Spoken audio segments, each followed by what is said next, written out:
ini slime.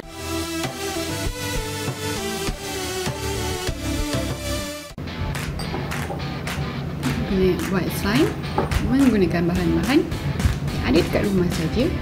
Bahan yang pertama adalah kita punya jar. Lepas tu kita perlukan ini sunlight nature, aloe vera, mineral salt. Macam sedap kan? Ini adalah dish soap. Masukkan dia dekat dalam jar.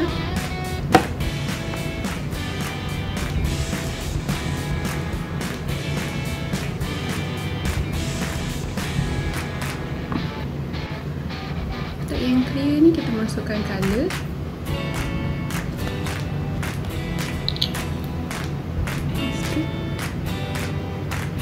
Colour biru.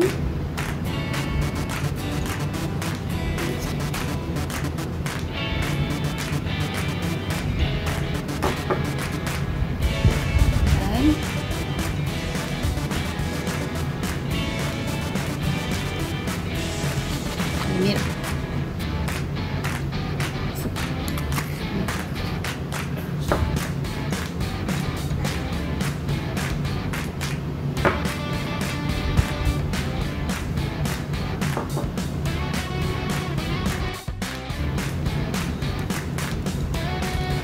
Alright, so we have that now. Kita masukkan pula the next ingredient.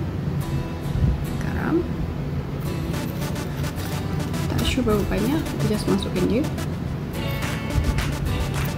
Dia akan jadi activator ataupun catalyst untuk ciptakan dia slime.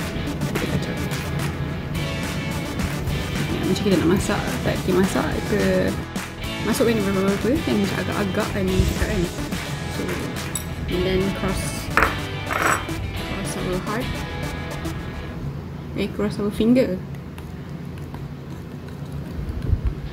Dekat bawah tu dah ada reaction sikit kan.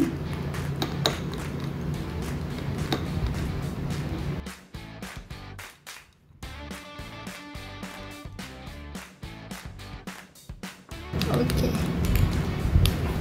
Tutup dan kita kena biarkan dia selama 1 minggu. Selama paling kurang 1 hari. Tapi kalau tak edit lagi, kita biar sampai 1 minggu atau lama sikit lah. Okay, yang penting kita kena tutup dia. And let's hope this experiment jadi. Satu lagi versi slime, gunakan sunlight. Kemudian dia kata letakkan gula.